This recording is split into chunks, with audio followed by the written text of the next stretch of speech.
Hello दोस्तों, और स्वागत है आपका टोटल प्रेप यूपीएससी चैनल में, जिसमें आज मैं आपके लिए लेके आया हूं आज की सारी करंट अफेयर्स का रैपिड राउंड अप। जी हां दोस्तों, the Hindu, Indian express, PIB और भी दूसरी सोर्सेज से वो सारी न्यूज़ जो कि यूपीएससी प्रीलिम्स और इस तरह की दूसरी एमसीक्यू बेस्ड एग्जाम्स के लिए इंपॉर्टेंट है, रेलिवेंट है, उनसे वही सारी न्यूज़ और उनके इंपॉर्टेंट पॉइंट्स कोलेट करके कलेक्ट करके आप सबके लिए मैं आज के वीडियो में लेके आया हूँ। आज की वीडियो बहुत ही रैपिड होने वाली है, तो आप जहाँ पर आपको लगे इंपॉर्टेंट पॉइंट्स आ रहे हैं, वीडियो पॉज करके नोट कर लीजिएगा, ठीक है। तो और ज़्यादा टाइम वेस्ट न करते हुए चलिए चलते हैं आज की पहली न्यूज़ पर। आज की पहली न्यूज़ है अबाउट चाइनाज जीपीएस। आपको पता है global positioning system is United states government project, उनकी मिलिट्री का प्रोजेक्ट था जो उन्होंने दुनिया भर के लिए अब ओपन कर दिया है। इसी तरह से दुनिया भर में और भी दूसरे यूरोपियन यूनियन और चाइना इस तरह के अपने अपने ग्लोबल पोजिशनिंग सिस्टम जैसे सिस्टम बनाते जा रहे हैं, ठीक है। उसमें जो चाइना का सिस्टम था उसका नाम था बाइडू। इंडिया में भी नाविक करके सिस्टम बनाया गया है, ठीक है। तो इसके लिए जो फाइनल वो 3 सैटेलाइट का एक सिस्टम बनाया गया है दुनिया भर में आपका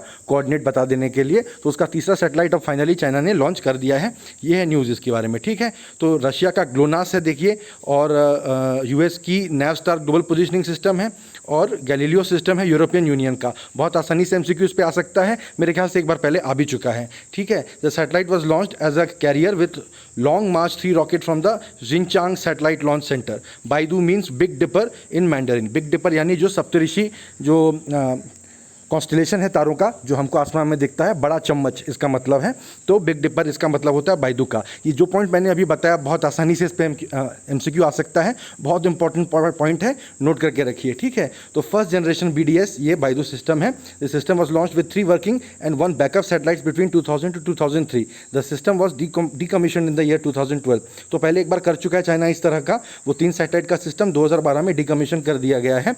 this navigation system provided limited coverage for users in China on an experimental basis. तो पहले एक पायलट चला के इसका एक्सपेरिमेंट करके देख लिया गया, फिर सेकंड जनरेशन चलाया गया BDS-2 का।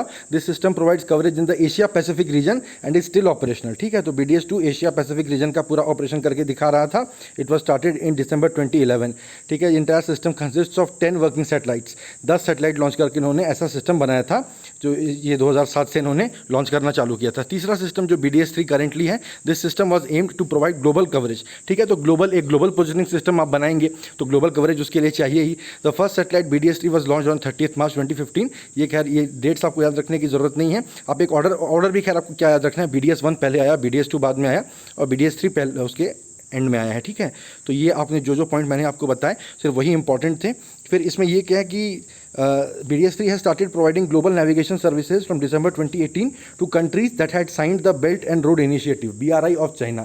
देखिए चाइना धीरे धीरे पूरी दुनिया पे अपना वर्चस्व एक तरह से स्थापित करने की कोशिश कर रहा है। बेल्ट एंड रोड इनिशिएटिव के थ्रू सड़कें जिन जिन इलाकों से गुजरेंगी वहाँ पे थोड़ी सोवरेनिटी चाइना की भी होगी, ठीक है। और अपना एक तरह का एक नया ग्लोबल पोजिशनिंग सिस्टम वो उन्हीं लोगों को ऑफर कर रहा है जो कि BRI सिस्टम से जुड़े हुए हैं, ठीक है। तो इससे रिलेटेड आपको मेंस के लिए आंसर प्रिपेयर करके रखना चाहिए। चाइना इस बार बहुत इंपॉर्टेंट है, हर पेपर में, हर एक पेपर में GS 1 2 3 4 में, ऐसे तक में भी चाइना के ऊपर क्वेश्चन आएंगे ही आएंगे। चाइना से रिलेटेड जो 4-5 मामले हैं उनमें डिटेल्ड पढ़ के आपको नोट्स प्रिपेयर करके रखना चाहिए। Moving on to the next news about Japan China. देखिए यहाँ भी चाइना है, जापान चाइना कॉन्फ्लिक्ट। जापान और चाइना का हिस्टोरिकल कॉन्फ्लिक्ट है, जैसे इंडिया पाकिस्तान का है, ठीक है। तो a group of islands without inhabitants located at the South China Sea has been a point of disagreement between Japan and China since 1972, ठीक है। This island is known by the name, क्या नाम बताया है इसका, सेंकाकुस इन जापान, और in the People's Republic of China the islands are known by the name Diaoyu, ठीक है।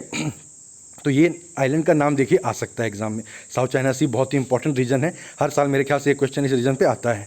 The island group is at present administered by the administrative authority of Ishigaki, city of Japan Okinawa prefecture, ठीक है। Japan के Okinawa वाले इस द्वीप को administer करते हैं। उन्होंने नाम बदल दिया, चाइना ने कहा कि भाई इस पे तो डिस्प्यूट है, आपने इनका नाम कैसे बदल दिया। चाइना के इंडिया के साथ भी डिस्प्यूट है अबाउट लद्दाख एंड अक्साई चिन वगैरह। चाइना ने कहा कि आपने कैसे उसको यूनियन टेरिटरी बना दिया, इस पर तो डिस्प्यूट था, हमारा नेगोशिएशन चल रहा था, ठीक है। चाइना के हर देश के साथ कुछ ना कुछ बाउंड्री को लेकर डिस्प्यूट चल रहे हैं। चाइना का ताइवान और हांगकांग के साथ भी डिस्प्यूट है, ठीक है। हिस्ट्री क्या है कि the group of islands was controlled by the Ryukyu Kingdom of China as per records available, but during the first Sino Japanese war the islands were annexed by the Japanese central government, ठीक है। तो पहले ये China का था, बाद में लेकिन जापान ने ले लिया था। फिर जापान जो सेकेंड वर्ल्ड वॉर में सरेंडर किया, the island came under the power of the US government. ठीक है, 26 साल बाद 1971 में यूएस स्टेट सेनेट ने ये कानून पास करके ये वापस जापान को दे दिया। तो तब से चाइना ने कहा कि भाई जब वापस कर रहे हो तो हमें कर दो, क्योंकि पहले तो हमारा था। लेकिन यूएस और जापान सेकेंड वर्ल्ड वॉर के बाद एलाई बन गए थे, जापान को यूएस प्रोटेक्ट करते हुए चल रहा है तब से, तो जापान को ही देगा, चाइना को क्यों देगा। ठीक है, तो प्रेजेंट डे में क्या है, the assembly of Ishigaki city pass the bill which from 1 October 2020 the Tonoshiro area will be renamed as Tonoshiro Senkaku. ठीक है, ये थी news. Moving on to the next news, आज इंटरनेशनल ओलंपिक्स डे है। ठीक है, द 23 जून 1894। ठीक है, डेट को ध्यान से देखिए। The international Olympic committee was founded in Paris. बहुत ही एंशियंट टाइम्स में रोम में इस तरह के रोमन साम्राज्य में ओलंपिक्स हुआ करते थे, ग्रीस में हुआ करते थे। लेकिन आधुनिक समय में देखिए 1894 में 23 जून को इंटरनेशनल ओलंपिक कमेटी की स्थापना की गई थी। तो उस दिन को इंटरनेशनल ओलंपिक डे के तौर पे मनाया जाता है। तो इसका इस साल क्या इसका थीम है, इसका सिग्निफिकेंस क्या है, these efforts made by Olympians at the time of pandemic is to make everyone realise the importance of being active for staying healthy in mind and body. ठीक है, चलिए ये थी आज की news. Moving on to the next news, suspension of green cards and non migrant work visa. ये देखिए आज की सबसे इंपॉर्टेंट न्यूज़ है। जो यूएस में काम कर रहे हैं, जो यूएस में जाना चाहते हैं, यूएस ने यूनिलैटरली अपने देश में जो H1B वीज़ाज़ होते हैं और नॉन माइग्रेंट वीज़ाज़ और ग्रीन कार्ड्स को दिसंबर इस साल तक के लिए सस्पेंड कर दिया है। ठीक है, तो United State government has decided to suspend green cards and non migrant work visas. तो क्यों, क्योंकि उनके वहाँ पर जाहिर बात है कि इकोनॉमी को लॉस हो रहा है because of the corona pandemic. तो वो चाहते हैं कि जॉब्स हमारे देश के लोगों को मिले, दूसरे देश के लोगों को क्यों मिले। एक बहुत ही एक पॉलिटिकल टाइप का डिसीजन है। भाई अगर आपकी कंपनियां आपके देश के लोगों को जॉब्स दे सकती और फिर भी प्रॉफिट्स कमा सकती, तो वो दूसरे देशों से दूसरी भाषा जानने वाले, दूसरे कल्चर के लोगों को क्यों लेकर के आती। ठीक है, आपके वर्कर्स को जॉब अगर देंगे वो ज़्यादा सैलरी लेंगे और शायद उतने वो टेक्नोलॉजिकली और जो भी उनको स्किल सेट चाहिए उतना स्किल सेट नहीं है आपके देश में उपलब्ध। आपके देश के वर्कर्स खुद ही काम करने को तैयार नहीं है, इसलिए दूसरे देश से लोगों को लाया जाता है। पर ये बात उनको बाद में समझ में आएगी, पहले से। और वहाँ पर इस साल चुनाव है। ठीक है, तो ये तो अब चुनाव के साल में तो इस तरह की चीज़ें हो ही जाती हैं। तो बैकग्राउंड क्या है, suspension of green card and non migrant work visas will create around 5,25,000 jobs in the US, ऐसा उनका मानना है। कोई 10-20 हज़ार के आसपास ही जॉब क्रिएट होंगी, आप देखते जाइए। ड्यू टू कोविड-19 as per reports a record 47 million could lose their jobs in the United States. ठीक है, वहाँ पर तो बहुत ख़राब हालात हैं। 4.5 करोड़ 4.7 करोड़ लोगों की जॉब चली जाएंगी। ठीक है, तो बहुत ज़्यादा वहाँ के लोगों के लिए हार्डशिप हो जाएगी। सस्पेंडेड वर्क वीजास कौन कौन सी, H1B, H4 for some, H1B spouses, H2B for low skill workers. ये लिस्ट आपको याद कर लेनी चाहिए कौन सी वीज़ा किसके लिए होती है। ठीक है, यूपीएससी प्रीलिम्स में चांस कम है लेकिन पूछ सकता है। ठीक है, तो ये reform in H1B visa programme वगैरह क्या है ये आप एक बार पढ़ लेना। ठीक है, moving on to the next news कि कोरोना की एक और दवाई आ गई है। देखिए हर दिन एक नई दवाई अप्रूव हो रही है, ये एक इनकरेजिंग साइन भी है। तो सिप्ला की दवाई है सिप्रेमी। ठीक है, नाम देखिए सिप्रेमी, सिप्ला की दवाई है ये। It got approval for treatment for corona patients in India. ठीक है, अच्छा एक बात ये भी आप ध्यान दीजिएगा कि अलग अलग तरह की जो दवाइयाँ हैं वो अलग अलग तरह के पेशेंट्स के लिए भी अप्रूव की जा रही हैं। ठीक है, हाइड्रोक्सीक्लोरोक्विन बोलते हैं front line health care workers, जिनका रोज़ कोरोना पेशेंट्स से सामना हो रहा है, उनको खाने की सलाह दी जा रही है। और जो रेमडेसिविर है वो दिया जा रहा है जो ऑलरेडी कोरोना पेशेंट हैं और जिनकी हालत बहुत गंभीर है, उनको खाने की सलाह दी जा रही है। तो सिप्रेमी के बारे में देखते हैं क्या है कि remdesivir only for restricted emergency use. देखिए दिया है कि रेमडेसिविर का इस्तेमाल सिर्फ रेस्ट्रिक्टेड इमरजेंसी यूज़ के लिए करना है। A week after that Hetero and Cipla pharmaceuticals were granted approval by the DCGI drug controller general of India, जिसके बारे में मैं रोज़ कहता हूँ आपको रीड अप करके शॉर्ट नोट प्रिपेयर करके रखना चाहिए, for the production and marketing of the antiviral drug under its respective generic names. ठीक है, तो US based bio pharmaceutical company Gilead Sciences, जो मैंने पहली वीडियो बनाई थी अबाउट दीज मेडिसिन, उसमें मैंने मेंशन किया था जिलियाड साइंसेज का नाम इंपॉर्टेंट है। कोरोना की ड्रग रेमडेसिविर जो है जिलियाड साइंसेज की इन्वेंट की हुई, खोजी हुई ये दवाई है। बाकी लोगों को लाइसेंस देख के वो बनवा रहे हैं। इंडिया में 5 कंपनियों को इसका लाइसेंस दिया गया है। In May 2020 Cipla was granted the voluntary non exclusive by Gilead Science for manufacturing and marketing of the drug in India under generic drug name Cipremi. ठीक है, तो देखिए उन्हीं का ये रेमडेसिविर वालों का ही दवाई सिप्ला बनाएगा, यहाँ पे सिप्रेमी नाम से बेचेगा। तो Japan was the first country to approve, तो ये रेमडेसिविर ही है बेसिकली। ठीक है, जिसको सिप्ला अब सिप्रेमी के नाम से यहाँ पर मार्केट करेंगे। ठीक है, बैकग्राउंड क्या है, clinical trials conducted under ACTT-1 adaptive कोविड-19 ट्रीटमेंट ट्रायल। बिल्कुल आपको रीडअप करके इस पर रखना चाहिए बायो के सेक्शन के लिए, ये इंपॉर्टेंट है। इस पर प्री में भी और मेंस में भी क्वेश्चन आ सकते हैं। With remdesivir in more than 60 country centres across the United states, Asia and Europe had shown promising results when compared with the patients who were given placebo. ठीक है, प्लेसिबो क्या होता है कि आपको बोला जा रहा है कि आपको दवाई दे रहे हैं पर दवाई नहीं दे रहे हैं, और कुछ आपके साथ वाले को दवाई दे रहे हैं। तो देखेंगे आप दोनों में क्या इंप्रूवमेंट हो रहा है। ठीक है, द मोर्टेलिटी रेट वॉज 7.1%। चलिए moving on to the next news. Decarbonising transport in India. Government of India का प्लान है 2030 तक जो है इंडिया में सारी गाड़ियाँ ई व्हीकल्स चलेंगी। हम लोग धीरे से पूरा फॉसिल फ्यूल से अपने आप को एक्सट्रिकेट कर लेंगे। हम लोग कार्बन बेस्ड कोई भी फ्यूल यूज़ नहीं करेंगे अपने ट्रांसपोर्ट में। तो उसी प्लान के तहत देखिए कि 24 जून को एक प्रोजेक्ट लॉन्च किया गया था for reducing the carbon dioxide emission cost due to transportation in the country. NITI Aayog launch करेगा। ये नोट कर लीजिए, कौन लॉन्च कर रहा है? नीति आयोग लॉन्च कर रहा है, ना कि transport ministry. Will launch the project decarbonising transport in India. The project is in collaboration with the International Transport Forum. ये भी इंपॉर्टेंट है, किसके साथ कोलैबोरेशन में हो रहा है, नोट कर लीजिए। To meet the goals related to climate change in the country, it is essential for the government to work on reducing the emission of green house gases. ठीक है, तो this project and assessment framework will be designated that will be tailor made for transport emission India. Basically इस पर study किया जाएगा, research किया जाएगा। कुल मिला के बात यही है। फिर डीकार्बनाइजिंग ट्रांसपोर्ट इनिशिएटिव जो है DTEE प्रोजेक्ट का पार्ट है।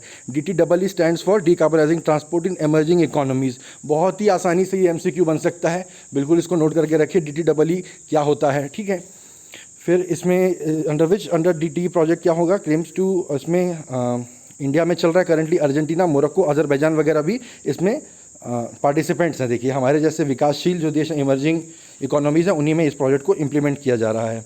ठीक है, ये ITF कौन है? एक इंटरनेशनल थिंक टैंक है जो कि ट्रांसपोर्ट पॉलिसी इश्यूज़ पे काम करता है, हेडक्वार्टर्ड इन पेरिस। ठीक, और जो छोटे टिडबिट्स मैं लेके आता हूँ, आज का टिडबिट देखिए छोटा सा एक ही टिडबिट है पर बहुत इंपॉर्टेंट है। एक स्टार्ट ट्रीटी, अभी रशिया और US के बीच में अपने न्यूक्लियर वेपन से रिलेटेड उनके नेगोशिएशन चल रहे हैं कि कैसे हम लोग न्यूक्लियराइज करें। ठीक है, ये बहुत ही अच्छा इंकरेजिंग साइन है। China has refuse to participate at this level. उनका कहना है कि भाई आपके पास बहुत हज़ारों हज़ार में न्यूक्लियर वेपन्स है, हमारे पास तो काफ़ी कम है, पहले आप लोग अपना देख लो, फिर हम लोग इस पर बात करेंगे। उसी कॉन्टेक्स्ट में स्टार्ट ट्रीटी की बात हुई। स्टार्ट है strategic arms reduction treaty. It is a bilateral nuclear armament treaty between the डिसआर्मामेंट treaty between the US and Russia के बीच में ये स्टार्ट ट्रीटी हुई थी। स्टार्ट मतलब आओ हम लोग अब न्यूक्लियर वेपन्स ख़त्म करना स्टार्ट करें। ठीक है, इसका नाम था, the formal name of the treaty is measures for the further reduction and limitation of strategic offensive arms. इसको भी पढ़ लीजिए, क्या पता किसी एग्जाम में इस नाम से आपको पूछ ले। ठीक है, 8 अप्रैल 2010 को इस पर साइन किया गया था।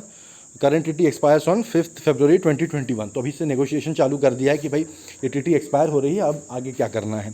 तो इससे रिलेटेड देखिए न्यूक्लियर वेपन्स डीन्यूक्लियराइजेशन का जो मामला है, इस पर आपको बहुत आसानी से GS3 में क्वेश्चन आ सकता है, GS4 एथिक्स से रिलेटेड क्वेश्चन भी इसमें आ सकते हैं। लेकिन जो MCQ पॉइंट ऑफ व्यू से 2 ट्रीटीज़ इंपॉर्टेंट है, CTBT और NPT, comprehensive test ban treaty और न्यूक्लियर नॉन प्रोलिफरेशन ट्रीटी। ठीक है, इन दोनों में क्या डिफरेंस है, थोड़ी सी बात है। देखिए CTBT nuclear test ban treaty, basically nuclear test मत करो, न्यूक्लियर टेस्ट को बैन कर दिया जाता है। क्या हो रहा है, हर तरह का न्यूक्लियर एक्सप्लोजन बैन कर दिया जाएगा कि आप मिलिट्री बोलो, सिविलियन बोलो, किसी भी पर्पज से हम आपको नहीं करने देंगे। Each state agrees not to carry out, जो भी साइन करेगा बोलेगा अब मैं कोई न्यूक्लियर वेपन टेस्ट नहीं करूंगा। और each state will refrain from causing, encouraging और in any way participating in the carrying out of any nuclear weapon explosion. और ये नहीं कि मैं नहीं करूंगा तो मैं मेरा वेपन किसी और देश को बोलूंगा कि यार तुम टेस्ट कर लो, हम रिजल्ट देख लेंगे, ऐसा भी नहीं। किसी तरीके से हम इसमें पार्टिसिपेट नहीं करेंगे। इट इज़ अ कॉम्प्रिहेंसिव पूरा overall 360 degree nuclear test ban treaty. ठीक है, NPT क्या है, nuclear non proliferation treaty. Proliferation का मतलब होता है फैलाना, ठीक है, एक्सपैंड करना। तो NPT क्या बोल रहा है, इसमें 2 तरह के सिग्नेटरीज होते हैं, nuclear weapon states and non nuclear weapon states. ठीक है, तो बेसिक प्रमाइस ऑफ NPT क्या है कि न्यूक्लियर वेपन स्टेट बोलते हैं कि हम किसी और को जो नॉन न्यूक्लियर वेपन स्टेट्स हैं उनको न्यूक्लियर वेपन नहीं देंगे, आप नॉन न्यूक्लियर ही रहेंगे। और नॉन न्यूक्लियर जो है वो बोल रहे हैं हम किसी से लेंगे नहीं। ठीक है, तो जिसके पास ऑलरेडी न्यूक्लियर वेपन है, देखिए, तो उसको मना नहीं किया जा रहा है कि तुम न्यूक्लियर वेपन रखो, उसको नहीं बोला जा रहा है कि तुम अपना ख़त्म कर दो स्टॉक पाइल, उसको बोला जा रहा है जिसके पास नहीं है उसको मत देना। जितने लोगों के पास है अब हो गया, जो हो गया सो हो गया, अब और किसी के पास ये वेपन नहीं जाना चाहिए। तो इसको साइन अगर आप कर दोगे और आपके पास न्यूक्लियर वेपन है तो आप और किसी को नहीं दोगे, ऐसा आप वादा करते हो। ठीक है, और अगर आपके पास नहीं है तो आप बोलोगे कि मैं किसी से नहीं लूँगा, कोई दे भी रहा है तो भी नहीं लूँगा। ठीक है, इस तरह की NPT ये एक ट्रीटी है। तो ये इन दोनों के बारे में मैंने आपको बता दिया। और थोड़ा अगर आपको पढ़ना हो इसके ऊपर तो मेरे इस चार्ट से आप पढ़ सकते हो। इन दोनों ट्रीटी से रिलेटेड और कोई इंपॉर्टेंट पॉइंट्स नहीं है। ठीक है, तो थैंक यू गाइज। ये थी आज की सारी करंट अफेयर्स की रैपिड राउंड अप कवरेज। मुझे उम्मीद है कि मेरा अप्रोच आपको अच्छा लगा होगा।